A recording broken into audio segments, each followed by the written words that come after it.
You're first. Yeah, after me.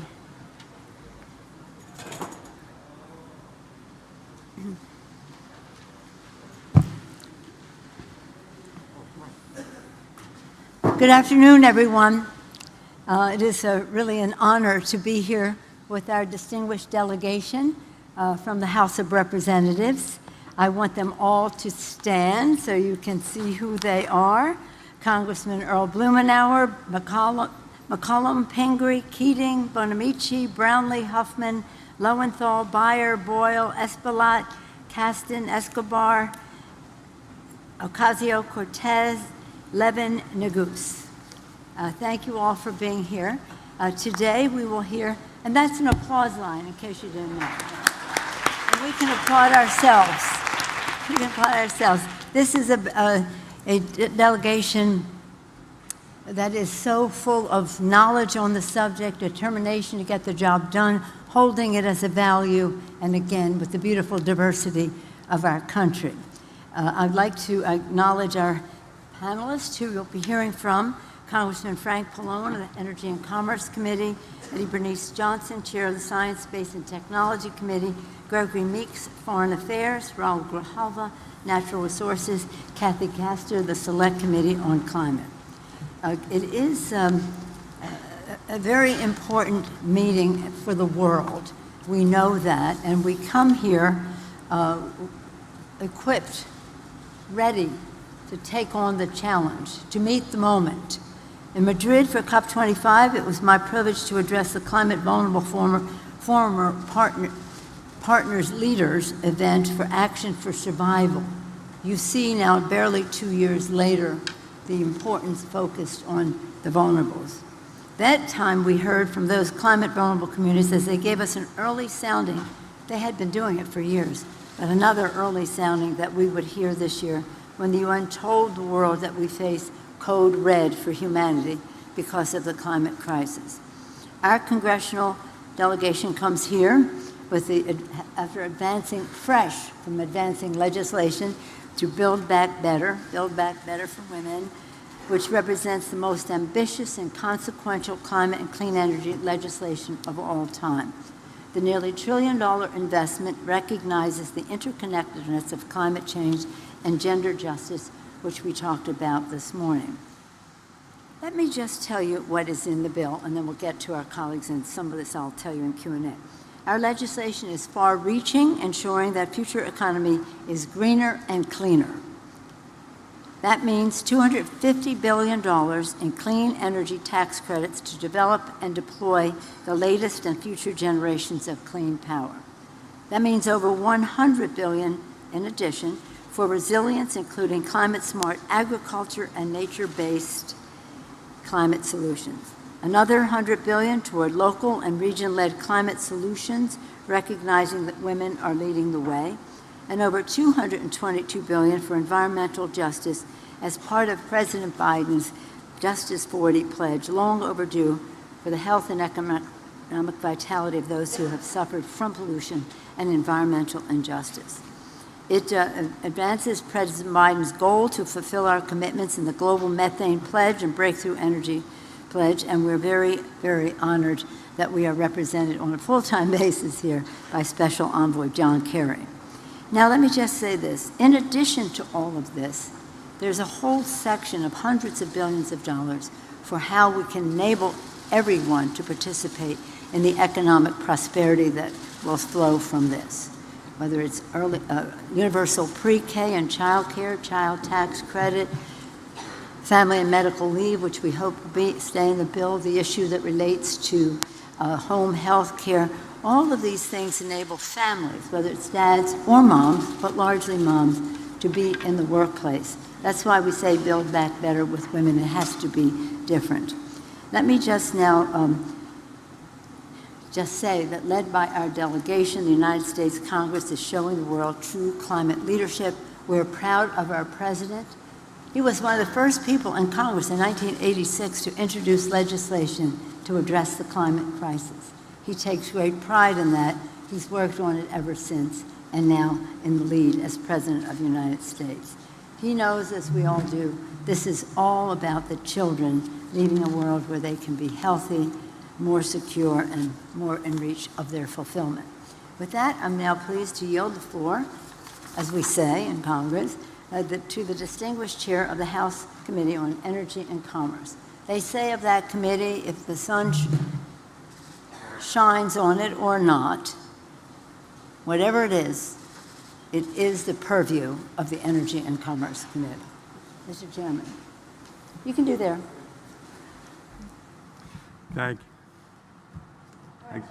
I guess it's on. Thank you, Madam Speaker. Let me just say reiterate what you said before. I was with you in Madrid, and I think you heard me say at the time, when the speaker invited me to the Madrid conference, I said to her, well, what are we going there for? You know, we may not part of the agreement. And she said, no, we must go because we must show that the U.S. is still exercising leadership. And when we went, it was clear. I remember meeting with the Secretary General, and he specifically said, look, you need to be here because if the U.S. doesn't take the lead, then this will fall apart. And so that's why I think that being here and reaffirming the United States' commitment to a stronger, cleaner future is so important. And the backbone of that commitment, as the speaker said, is the Build Back Better Act, which is this largest investment in emissions reduction and climate mitigation in our nation's history. And it basically sets us on a path to net zero greenhouse gas pollution by 2050, which is the goal of the Paris Agreement. I just wanted to use as an example, though, and again, I'll go back to energy and commerce. One of the things that Energy and Commerce put into the Build Back Better Act was the methane emission program. And it just illustrates to me, Madam Speaker, what this conference is all about. Before we got here, the President announced his crackdown on methane pollution from oil and gas sources. Then just before we arrived, the global methane pledge was put out. And of course, we have this whole methane emission program in our Build Back Better Act. So that just shows me why this is so important. The U.S. takes the lead with our president. The Congress puts this in the Build Back Better Act to take it even further. And now we see all the other countries in the world taking this methane pledge. So that's why we can do things with U.S. leadership and why the international can join with us to actually accomplish something. And the last thing I wanted to say is that we were at the Science and Innovation panel before, and I always think of the Energy and Commerce Committee as the Science and Innovation Committee. But what was stressed at that panel just before, earlier today, was the fact that, that the reality is that you know, the science shows that this is man-made, that what's happening in terms of climate change is man-made, and that all the predictions in terms of what we have to accomplish are coming true. So everything we do has to be based on science, and the U.S. can take that lead with the science and innovation.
Chairs as well as very active members. We deal with science on the Science, Space, and Technology Committee and facts. And we've seen it, we've heard it, we've experienced it. We know it's time for us to act and act with good backing from science policy. As chair of the House Committee on Science, Space, and Technology, I really am determined that we will touch every part of the world to get the best evidence that we can in order to push the best policies forward. We have access to those policies now. The challenge is with us. We live with climate change. We talk about it, we study it, and it is time now for all of us to lead in addressing it. Inaction is really not an option. All of us know that. We spend so much money with the destruction that has come because of climate change. So we are working to offer robust federal support for our nation's top scientists and engineers as they work on innovative ways to address climate change. We're working to build a clean energy future, and I'm a Texan.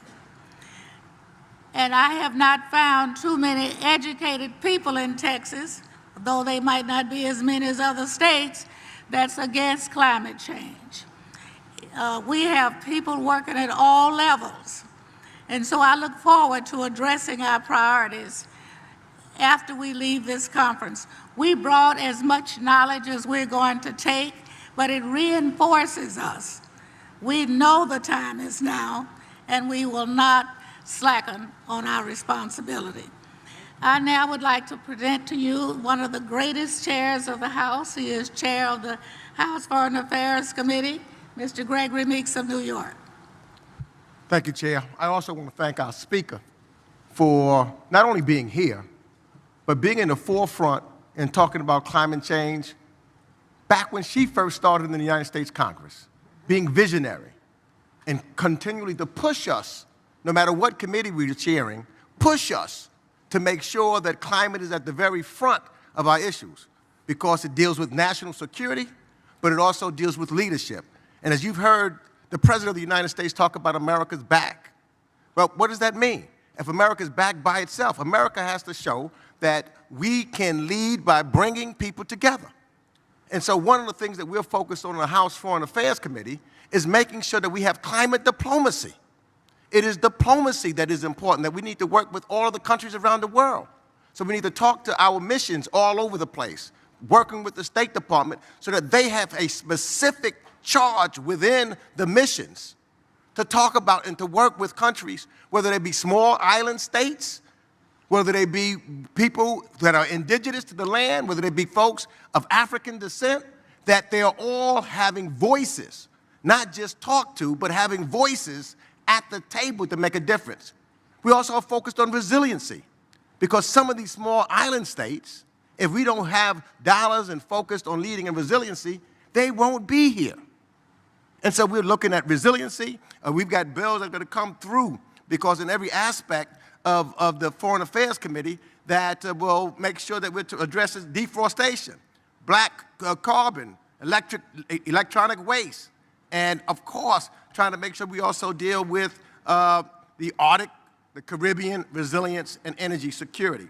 So this is about all of us coming together and us leading globally, collectively, working together and putting our money where our mouths are also, so that we can make this a safer and a better planet for everybody to live in.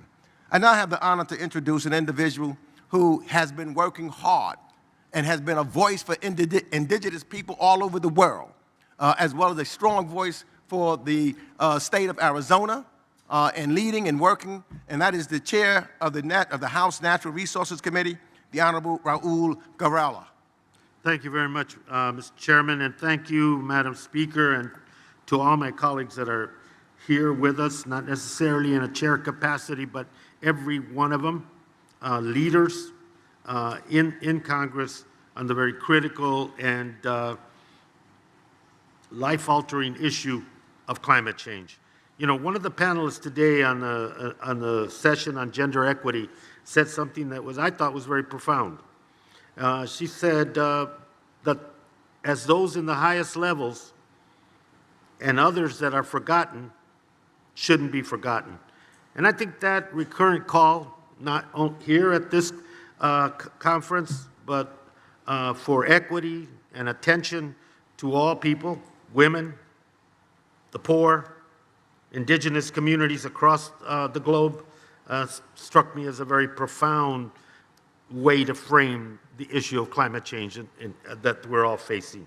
And last week, the United States Congress, under the leadership of the Speaker, took a huge step in breaking that cycle of denial and inaction that unfortunately for the last 4 years has been the hallmark of the United States Congress. And that huge step, now we have another huge opportunity to make a huge down payment with the Build Back Better agenda for the future, a commitment to fighting climate change in an inclusive, equal, and fair manner, and employing natural solutions as part of our actions that we need to take to combat climate change. Humankind bears, as was said, the responsibility for the cause. But we all bear the moral responsibility that we leave no one behind in our efforts to fight our shared climate crisis. And in our country, in my country, we must lead by example, domestically and worldwide.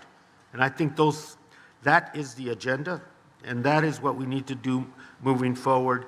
And attending this conference has reaffirmed that for me, and I'm very proud of the work that we've done to this point and the work that lies ahead.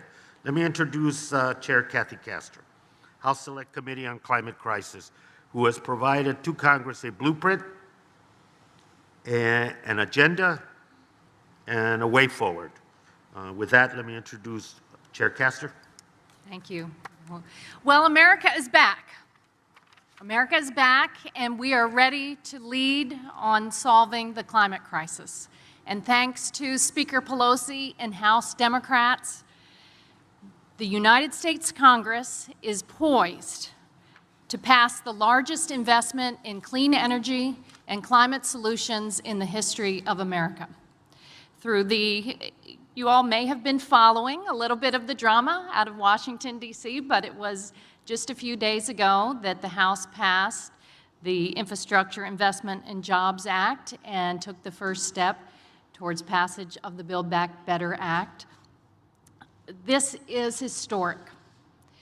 We're now on a pathway to meeting the scientific imperative and the goal that President Biden set out, that we need to reduce our greenhouse gas pollution by 50 to 52% by 2030 to keep us on track for net zero no later than 2050. And I think once we pass this historic package, finally, it will help the world keep 1.5 alive. Let me tell you a little bit about the backstory here. After the previous president was elected, the American people sent Democrats to Congress to take the majority in the House. Speaker Pelosi, throughout her career, has made the climate crisis, climate change, our moral obligation to our kids central to her leadership. And she created a new committee called the Select Committee on the Climate Crisis.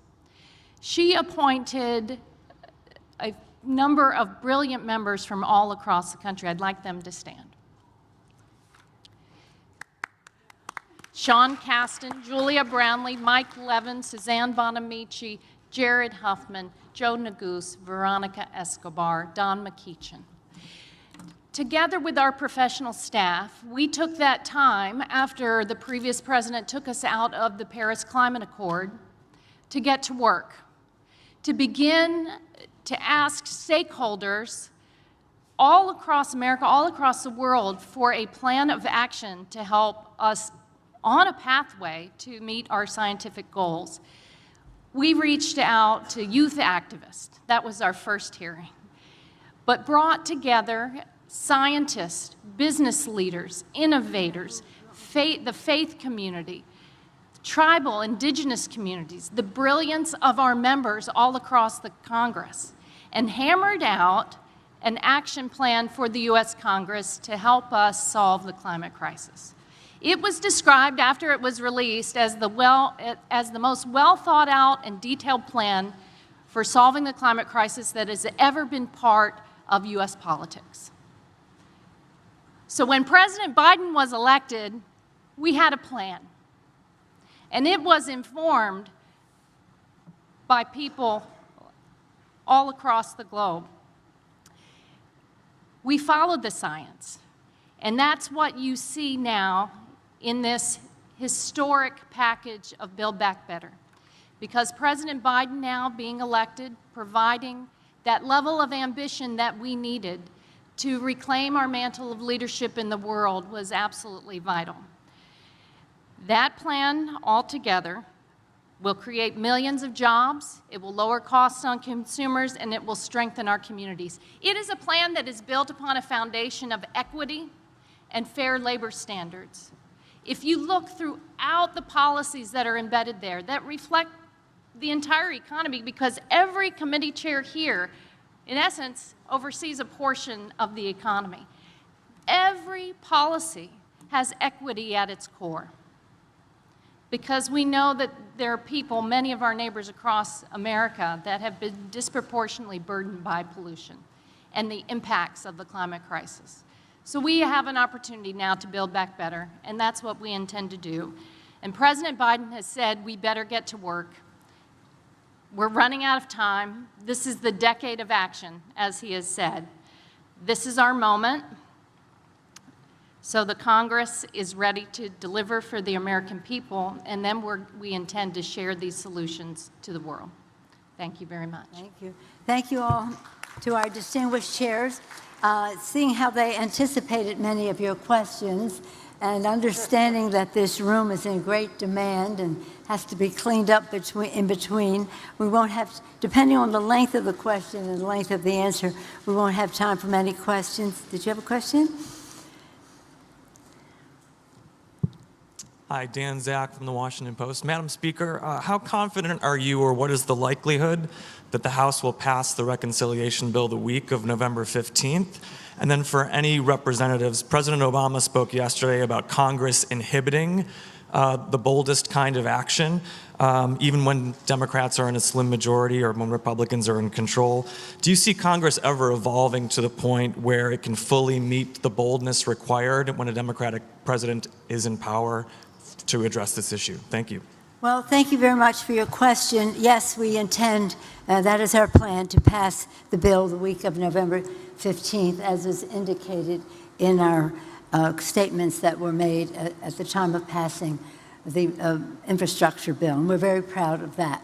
Let me just say that when President Obama was president and we had the majority in the first term of that, we did pass in the House a very strong climate bill. 60 votes in the Senate is an obstacle that is very hard to overcome, and that is another subject for another day. But we did pass that. In the Bush administration, we passed the biggest energy bill addressing many of the concerns that cause the climate crisis, the biggest energy bill in the history of our country. So I appreciate what the president had to say. Of course, his vision was bigger than what the next 6 years of Republican majority would bring. But even when we had a Democratic majority, 60, we did not have 60 in the Senate. Another question. We have time for one more. Is that okay? They're telling us they have to clean the room. I don't know. I'm not taking offense at that, but you shouldn't either. Wait a minute. I want a woman. I want a woman. A woman. A woman. Gender equality here. Maybe I don't. Let's see. Abby Martin with the Empire Files. Speaker Pelosi, you just presided over a large increase in the Pentagon budget. This Pentagon budget is already massive. The Pentagon is a larger polluter than 140 countries combined. How can we seriously talk about net zero if there is this bipartisan consensus to constantly expand this large contributor to climate change, which is exempt from these conferences? Military is exempt from climate talks. Well, I just want to use an example if I can. You know that sea level rise is an important part of what's happening to the climate. And I am not a defense person, but I've had so many talks with the Defense Department, with the Navy in particular, about how they have to respond to what's going on. So I really do think that there is no reason why what we're putting together, with Build Back Better and other things, can't respond to the Defense Department and have the same impact in terms of reducing emissions. And I do think that the Defense Department is very much aware of the fact that they have to play a major role, both from a strategic as well as, for the good of the world. So I don't see what we're doing in any way, or, increasing the defense budget as being something that's inconsistent with climate action. I really don't. And may I just add that the national security advisors all tell us that the climate crisis is a national security matter. It is, of course, a health matter for our children, the water they drink, the air they breathe, et cetera. It is a jobs issue between clean technologies being the future of our workforce and the training for all of that. It is a national security issue because of the all of the conditions that climate crisis produces. I won't go into all of them, but they are cause for migration, conflict over habitat and resources, and again, a security challenge globally. And then the fourth, of course, the moral issue that we need to pass on this planet to future generations in a responsible way. Now, recognizing what you said, we recognize that as well. And a big user of fuel. There have been many initiatives over time, more successful with more technology, to convert from fossil fuel to other sources of fuel to run the military, because it would make the biggest difference. Transportation, defense, these are two of the biggest, that can make the biggest difference in all of that, and that is something we're very, very focused on. As I say, the Defense Department sees this systemically, that we have to stop it as a national security issue, and one way to do that is to stop our dependence on fossil fuels, which exacerbate the climate crisis. With that, I thank you all for being here. Unfortunately, they're telling us they have to clean